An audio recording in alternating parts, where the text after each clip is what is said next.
सभी वैष्णवों को राधे राधे, जय श्री कृष्णा। आज बहुत ही सुंदर पावन पर्व है। मार्गशीर्ष के शुक्ल पक्ष की जो एकादशी है, आज मोक्षदा एकादशी है। मोक्षदा एकादशी की समस्त वैष्णवों को, भक्तों को बहुत बहुत हार्दिक शुभकामनाएं, मंगल बधाई कि ठाकुर जी आपके जीवन में एक मोक्षदा एकादशी से आपको मोक्ष की प्राप्ति कराए। मार्गशीर्ष में दो एकादशी पड़ती हैं, एक मोक्षदा एकादशी पड़ती है जो शुक्ल पक्ष में पड़ती है, एक कृष्ण पक्ष में पड़ती है। कृष्ण पक्ष की एकादशी का व्रत करने से जीव मात्र को प्रेम की प्राप्ति होती है, और जो मार्गशीर्ष के शुक्ल पक्ष की एकादशी है इसका नाम मोक्षदा एकादशी है। इसे करने से जीव को मुक्ति की प्राप्ति होती है। युधिष्ठिर भगवान श्री कृष्ण से पूछते हैं कि इस एकादशी का महत्व क्या है। तो भगवान श्री कृष्ण बताते हैं कि एक गोकुल नगर में एक वैशाखन नाम का राजा था। वो रात को सो रहा था तो उसने स्वप्न देखा कि उसके जो पिताजी हैं वो नरक में घोर कष्ट पा रहे हैं, नाना प्रकार की यातनाएं भोग रहे हैं।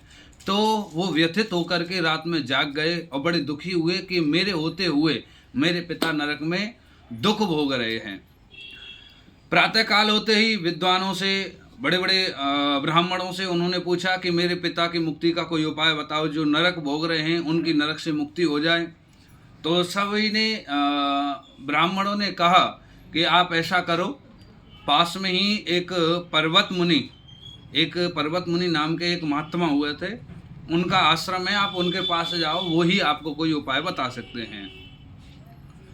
तो वैशाखन नाम के जो राजा थे वो है पर्वत मुनि के आश्रम गए और जाकर के निवेदन करने लगे, गुरुदेव मेरे पिताजी घोर नरक में कष्ट पा रहे हैं, उनकी मुक्ति का कोई उपाय आप मुझे बताइए। तो उन्होंने कहा कि आप अगर भगवान भोलेनाथ को प्रसन्न कर लेते हैं तो आपके पिताजी की मुक्ति हो जाएगी। लेकिन भगवान भोलेनाथ को प्रसन्न करना खालसा का घर नहीं है, बड़ा ही कठिन परिश्रम करना पड़ता है, तब जाकर के उनको प्रसन्न किया जाता है। तो वैशाखन नाम के राजा बोले, तो प्रभु कोई और उपाय हो सरल सा जिससे मेरे पिता को मुक्ति मिल सके नरक से। तो उन्होंने कहा आप ऐसा करो, मार्गशीर्ष की जो शुक्ल पक्ष की एकादशी आ रही है उसका नाम मोक्षदा एकादशी है, आप पूरे कुटुंब सहित मोक्षदा एकादशी का व्रत रहिए और उस मोक्षदा एकादशी के व्रत का जो फल है उसको संकल्प करके अपने पिताजी के समर्पित करिए। ऐसा करने से आपको आपके पिताजी की मुक्ति हो जाएगी।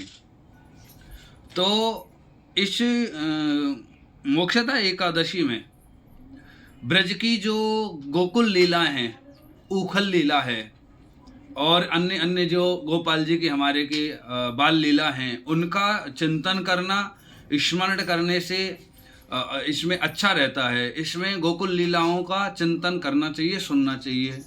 मोक्षदा एकादशी के दिन तुलसी की जो मंजरी होती है उससे दामोदर भगवान की पूजा करनी चाहिए, क्योंकि दामोदर भगवान जब तुलसी पास में आती है तो बड़े प्रसन्न होते हैं और प्रसन्न होकर के जीव मात्र को मुक्ति प्रदान करते हैं। इसलिए आज के दिन तुलसी की मंजरी से पूजा होती है। आज का जो सागार है वो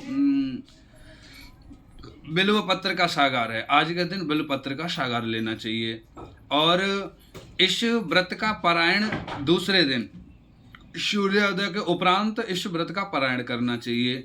इस प्रकार ये महात्म भगवान श्री कृष्ण ने युधिष्ठिर को सुनाया, तो आप भी इस महात्म को सुने और इस वीडियो को आगे शेयर करें ताकि आपके जो इष्ट मित्र हैं वो भी इस कथा का माध्यम का, एकादशी के माध्यम को सुन सकें। और नित्य प्रतिदिन ऐसी ही वीडियो एवं सुविचार एवं संकटों से निवृत्ति पाने के लिए जो उपाय है नित्य प्रतिदिन प्राप्त करने के लिए हमारे YouTube चैनल श्री सुरेंद्र शास्त्री जी एवं ब्रज भक्ति को सब्सक्राइब करें, पास में आई हुई घंटी को बेल आइकन करें, ऑल करें, ताकि हमारी कोई भी उपाय की या भजन की या कथा की कोई भी वीडियो YouTube पर आएगी तो उसकी नोटिफिकेशन सबसे पहले आपको पहुंचा सकें। और इंस्टाग्राम पर देखने के लिए हमारी इंस्टाग्राम आईडी है श्री सुरेंद्र शास्त्री जी, उसे फॉलो करें। फेसबुक पर नित्य प्रतिदिन सुविचार देखने के लिए हमारे फेसबुक पेज श्री सुरेंद्र शास्त्री जी को सब्सक्राइब करें और अपने इष्ट मित्रों को शेयर करें। और अधिक विजिट करने के लिए हमारी वेबसाइट है www.mksct.org, उस पर विजिट करें और अन्य जो गतिविधियां हैं उनके विषय में जानकारी प्राप्त करें। इसी के साथ सभी को मोक्षदा एकादशी की राधे राधे, जय श्री कृष्णा।